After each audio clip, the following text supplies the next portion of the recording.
മഹാലക്ഷ്മി സീരിയലിൻ്റെ പുതിയൊരു എപ്പിസോഡിലോട്ട് എല്ലാവർക്കും സ്വാഗതം. അങ്ങനെ സ്വാതിയാണെങ്കിൽ കമലേശ്വരത്ത് എത്തുന്നുണ്ട്. അത് കണ്ട് ദുർഗ പറയുന്നുണ്ട് മോൾ വന്നത് നന്നായി, ഇനി മോള് വേണം കമലേശ്വരത്തെ എല്ലാ കാര്യങ്ങളും നോക്കാൻ. കണ്ണൻ്റെ കാര്യങ്ങളാണെങ്കിൽ എല്ലാം ഇനി നീ തന്നെ വേണം നോക്കാൻ, എപ്പോഴും കണ്ണൻ്റെ കൂടെ നീ ഉണ്ടാകണം, അവൻ എവിടെ പോയാലും അവൻ്റെ കൂടെ തന്നെ നീ പൊക്കോണം എന്നെല്ലാം പറയുന്നുണ്ട്. ഇത് കേൾക്കുന്ന മേഘനാഥൻ പറയുന്നുണ്ട്, നിനക്കിതുപോലെ ഒരു അവസരം ഇനി കിട്ടാനില്ല, അതുകൊണ്ട് നീ ഈ അവസരം അത്ര നന്നായിട്ട് തന്നെ വിനിയോഗിക്കണം എന്നെല്ലാം പറയുന്നുണ്ട്. എന്നിട്ട് മേഘനാഥനാണെങ്കിൽ കണ്ണനെ കാണാനായിട്ട് ഉള്ളിലോട്ട് പോകുന്നു. പിന്നീട് കണ്ണനാണെങ്കിൽ ഇവരുടെ വിവാഹ ആൽബമെല്ലാം എടുത്ത് കണ്ടുകൊണ്ടിരിക്കുകയാണ്. അങ്ങനെ മഹിയെ കാണുന്നതും കണ്ണനാകെ സങ്കടമാകുന്നുണ്ട്. എടോ താനും ഞാനും കൂടി അഭിനയിക്കുന്ന നാടകം അങ്ങനെ തന്നെ പൊക്കോട്ടെ, നമ്മുടെ ശത്രുക്കളിൽ നിന്നെല്ലാം രക്ഷ നേടണമെങ്കിൽ ഈ ഒരു മാർഗം തന്നെയാണെങ്കിലേ നടക്കുകയുള്ളൂ എന്നെല്ലാം പറയുന്നുണ്ട്. അതേസമയം മേഘനാഥനാണെങ്കിൽ കണ്ണനെ കാണാനായിട്ട് റൂമിലോട്ട് എത്തുന്നുണ്ട്. എന്നിട്ട് കണ്ണനോടായിട്ട് പറയുന്നുണ്ട്, നിൻ്റെ ഈ അവസ്ഥയെല്ലാം അറിഞ്ഞിട്ട് എനിക്ക് നിന്നെ കാണാതിരിക്കാൻ പറ്റിയില്ല, നിന്നോട് ഞാൻ അന്നേ പറഞ്ഞേലേ അവളൊരു പിഴയാണെന്നും നീ അന്നൊന്നും അത് വിശ്വസിച്ചില്ല, അന്ന് എന്നെ മാത്രമാണ് നീ കുറ്റപ്പെടുത്തിയിരുന്നെന്നെല്ലാം പറയുമ്പോൾ കണ്ണൻ പറയുന്നുണ്ട്, കൂടെ നിൽക്കുന്നവരിങ്ങനെ ചതിക്കുമെന്ന് ഞാൻ ഒരിക്കലും വിചാരിച്ചിരുന്നതല്ല എന്നെല്ലാം പറയുമ്പോഴേക്കും ഇത് കേൾക്കുന്ന മേഘനാഥനാണെങ്കിൽ വളരെ സന്തോഷമാകുന്നുണ്ട്.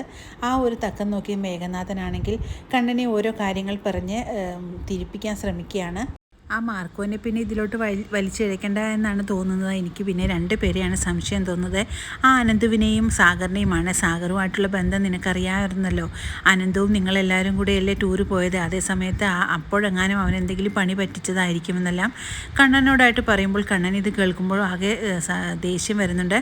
തൻ്റെ കൂടപ്പിറപ്പിനെ പോലെ സ്നേഹിച്ച അനന്തുവിനെക്കുറിച്ചെല്ലാം മേഘം പറയുന്നത് കേട്ട മേഘൻ്റെ കരണമൊന്ന് അടിച്ചു പോകാനാണ് തോന്നുന്നത്. പക്ഷേ അതൊന്നും അവിടെ കാണിക്കാൻ പറ്റില്ലാത്തത് കൊണ്ട് കണ്ണൻ ഒന്നും മിണ്ടാതെ തന്നെ ഇരിക്കുകയാണ്.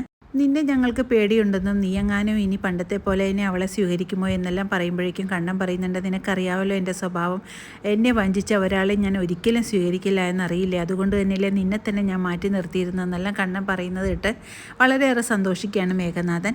പിന്നീട് സ്വാതിയുടെ കയ്യിൽ ജ്യൂസെല്ലാം അടിച്ചു കൊടുക്കുന്ന ദുർഗയാണെങ്കിൽ സ്വാതിയോടായിട്ട് പറയുന്നുണ്ട്, ഈ ജ്യൂസ് കൊണ്ട് നീ കണ്ണന് കൊണ്ടേ കൊടുക്കണം, കണ്ണനുമായിട്ട് നീ നല്ല രീതിയിൽ തന്നെ ഒന്ന് സംസാരിക്കുകയൊക്കെ വേണം, അവൻ്റെ മനസ്സിൽ കയറി പറ്റണമെങ്കിൽ കുറച്ച് പാടാണെന്നും അതുകൊണ്ട് നീ നല്ല രീതിക്ക് തന്നെ അവൻ്റെ അടുത്ത് ചെന്ന് സംസാരിച്ച് അവനെ വീഴ്ത്താൻ ശ്രമിക്കണമെന്നെല്ലാം പറയുന്നുണ്ട്. ഇത് കേൾക്കുന്ന സ്വാതിയാണെങ്കിൽ കണ്ണൻ്റെ അടുത്ത് ജ്യൂസുമായിട്ട് എത്തുന്നുണ്ട്. അങ്ങനെ ഡോറ് തുറന്ന് കയറുന്ന സ്വാതിയെ കണ്ടുകൊണ്ട് കണ്ണൻ ചോദിക്കുന്നുണ്ട്, ആ നീയും ഉണ്ടായിരുന്നു അവൻ്റെ കൂടെ എന്ന് ചോദിക്കുമ്പോഴേക്കും സ്വാതി പറയുന്നുണ്ട്, ആ ഞാനും വന്നിട്ടുണ്ടായിരുന്നു കണ്ണേട്ടാ, ഇതാ കണ്ണേട്ടന് ജ്യൂസായിട്ട് വന്നതാണെന്ന് പറയുമ്പോൾ നിനക്ക് ജ്യൂസൊക്കെ അടിക്കാൻ അറിയോ എന്നെല്ലാം ചോദിക്കുന്ന സ്വാതി പറയുന്നുണ്ട്, ഇപ്പോൾ ഏത് പെൺകുട്ടികൾക്കാണ് ജ്യൂസ് അടിക്കാൻ അറിയാത്തത്, അതുകൊണ്ട് കണ്ണേട്ടനായിട്ട് ഞാൻ സ്പെഷ്യലായിട്ട് അടിച്ചു കൊണ്ടുവന്ന ജ്യൂസാണെന്നെല്ലാം പറഞ്ഞുകൊണ്ട് കണ്ണനെ ആണെങ്കിൽ ആകെ ഇമ്പ്രസ് ചെയ്യാൻ നോക്കുകയാണ് സ്വാതി. അപ്പോൾ നിന്നെ വിവാഹം കഴിക്കുന്നവൻ രക്ഷപ്പെട്ടല്ലോ, അവന് നല്ലൊരു ഭക്ഷണമൊക്കെ കിട്ടുമല്ലോ എന്നെല്ലാം പറയുമ്പോൾ കണ്ണൻ ഇത് പറയുമ്പോഴേക്ക് സ്വാതിക്കാണെങ്കിൽ ആകെ സന്തോഷമാകുന്നുണ്ട്. സ്വാതി പറയുന്നുണ്ട്, ഞാനിപ്പോൾ എല്ലാം ഉണ്ടാക്കാനെല്ലാം പഠിച്ചു കണ്ണേട്ടാ, എനിക്കെല്ലാം അറിയാമെന്നെല്ലാം പറയുമ്പോഴേക്കും സ്വാതിക്കാണെങ്കിൽ ആകെ നാണം വരുന്നുണ്ട്. പിന്നീട് കണ്ണനെ ആണെങ്കിൽ സ്വാതിയാണെങ്കിൽ വളരെ റൊമാൻറ്റിക്കായിട്ട് തന്നെ നോക്കുന്നു. സ്വാതിയുടെ നോട്ടവും നിപ്പും എല്ലാം കണ്ടപ്പോൾ തന്നെ കണ്ണൻ്റെ കാര്യം മനസ്സിലാകുന്നുണ്ട്.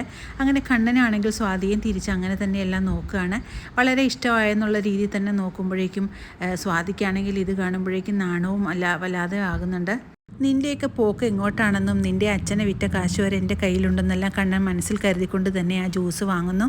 അങ്ങനെ സ്വാതിയാണെങ്കിൽ വളരെ നാണത്തോടു കൂടി തന്നെ ജ്യൂസ് ആണെങ്കിൽ കൊടുക്കുന്നുണ്ട് കണ്ണനെ.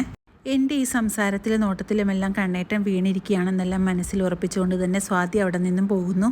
പിന്നീട് ഓഫീസിലോട്ട് പോകുന്ന മഹിയാണെങ്കിൽ അമ്മയെ കാണാൻ വേണ്ടി കരുണാലയത്തിൽ എത്തുന്നുണ്ട്. അങ്ങനെ കരുണാലയത്തിൽ എത്തുന്ന മഹിയെ കണ്ട് മുത്തശ്ശിയാണെങ്കിൽ ഉറഞ്ഞു തുള്ളിക്കൊണ്ട് തന്നെ അങ്ങോട്ട് ചെല്ലുന്നു. എന്നിട്ട് മോഹിനിയോടായിട്ട് പറയുന്നുണ്ട്, ആരാടി നിൻ്റെ മോളെ ഇങ്ങോട്ട് വരാൻ പറഞ്ഞത്, നീ നിൻ്റെ മോളെ ഇങ്ങോട്ട് വരാൻ പറഞ്ഞുകൊണ്ടല്ലേടി അവൾ ഇങ്ങോട്ട് വന്നത്, അവളെ ഈ പടി ഞാൻ ചവിട്ടില്ല എന്നുള്ള കാര്യം നിനക്കറിയില്ലേടി എന്നൊക്കെ ചോദിച്ചുകൊണ്ട് മോഹിനിയുടെ നേർക്ക് ചാടിക്കടിക്കുന്നുണ്ട് മുത്തശ്ശി. അപ്പോൾ മഹാലക്ഷ്മി പറയുന്നുണ്ട്, നിങ്ങളത്ര ചാടിക്കടിക്കുകയൊന്നും വേണ്ട, അമ്മ പറഞ്ഞിട്ടല്ല ഞാൻ ഇങ്ങോട്ട് വന്നത്, എനിക്ക് എൻ്റെ അമ്മയെ കാണണമെന്ന് തോന്നി, അതുകൊണ്ടാണ് ഞാൻ ഇങ്ങോട്ട് വന്നതെന്നല്ല മുത്തശ്ശിയോടായിട്ട് പറയുമ്പോൾ മുത്തശ്ശി പറയുന്നുണ്ട്, നിനക്ക് നാണമില്ലേടി ഇങ്ങോട്ട് വരാൻ, അവിഹിത ഗർഭം ചുമന്നുകൊണ്ട് കിടക്കുന്ന നിനക്ക് ഇങ്ങോട്ട് വരേണ്ട വല്ല ആവശ്യമുണ്ടോ എന്നെല്ലാം ചോദിച്ചുകൊണ്ട് മുത്തശ്ശിയാണെങ്കിൽ മഹാലക്ഷ്മിയുടെ നേരെ ദേഷ്യപ്പെടുന്നുണ്ട്. എൻ്റെ മോൾക്കൊരു അവിഹിത ഗർഭവും ഇല്ല എന്നെല്ലാം പറഞ്ഞുകൊണ്ട് തന്നെ മോഹിനിയാണെങ്കിൽ മുത്തശ്ശിയുടെ നേരെ തിരിയുന്നുണ്ട്. മുത്തശ്ശി പറയുന്നുണ്ട്, ഇതൊന്നും പറഞ്ഞിട്ട് കാര്യമില്ല, ഇവളെ ഇങ്ങോട്ട് കടത്താൻ ഞാൻ സമ്മതിക്കില്ല എന്ന് പറഞ്ഞുകൊണ്ട് തന്നെ മുത്തശ്ശി അവിടെ നിന്നും മഹി ഇറക്കി വിടാൻ ശ്രമിക്കുകയാണ്. പിന്നീട് മേഘനാഥനാണെങ്കിൽ പ്രതാപനെ കാണാനായിട്ട് അവിടെ എത്തുന്നുണ്ട്. എന്നിട്ട് പ്രതാപനോടായിട്ട് പറയുന്നുണ്ട്, അങ്കിളെ ഇനി ഞാനൊരു കാര്യം ചെയ്യാനായിട്ട് ഉദ്ദേശിക്കുകയാണ്, സ്വാതിയെ കണ്ണനെ കൊണ്ട് വിവാഹം കഴിപ്പിക്കണമെന്നാണ് എൻ്റെ ആഗ്രഹം. അതിന് സ്വാതി സമ്മതിച്ചു കഴിഞ്ഞു. കണ്ണൻ ഈ ജീവിതത്തിൽ ഒരു പെൺകുട്ടി ഉണ്ടാകണമെങ്കിൽ അത് സ്വാതിയായിരിക്കണമെന്ന് എനിക്ക് നിർബന്ധമുണ്ട്. എന്നാൽ മാത്രമേ അവൻ്റെ സ്വത്തുക്കളെല്ലാം നമ്മുടെ കയ്യിലോട്ട് എത്തുള്ളൂ എന്നെല്ലാം മേഘനാഥൻ പറയുന്നത് കേൾക്കുമ്പോഴേക്കും പ്രതാപം മനസ്സിൽ കരുതുന്നുണ്ട്. അപ്പോൾ സ്വത്തുക്കളെല്ലാം ഒറ്റയടിക്ക് തട്ടിയെടുക്കാനുള്ള ശ്രമമാണ് ഇവൻ നടത്തുന്നതെന്ന്.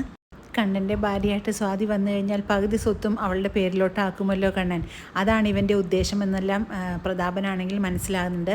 പക്ഷേ പ്രതാപനാണെങ്കിൽ മേഘനാഥൻ്റെ മുന്നിൽ അതൊന്നും പറയാൻ പറ്റില്ലല്ലോ. അങ്ങനെ മേഘനാഥൻ പറയുന്നതിനെല്ലാം സമ്മതം മൂളിക്കൊണ്ട് തന്നെ നിൽക്കുകയാണ് നമ്മുടെ പ്രതാപൻ. അങ്ങനെ വളരെ ത്രില്ലിംഗ് ആയിട്ടുള്ള ഒരു എപ്പിസോഡുകളാണ് ഇനി വരാനിരിക്കുന്നത്. പുതിയൊരു എപ്പിസോഡിനായിട്ട് നമുക്ക് കാത്തിരിക്കാം. ഈ റിവ്യൂ ഇഷ്ടമാകുകയാണ് ലൈക്കും ഷെയറും സബ്സ്ക്രൈബും ചെയ്ത് സപ്പോർട്ട് ചെയ്യണേ.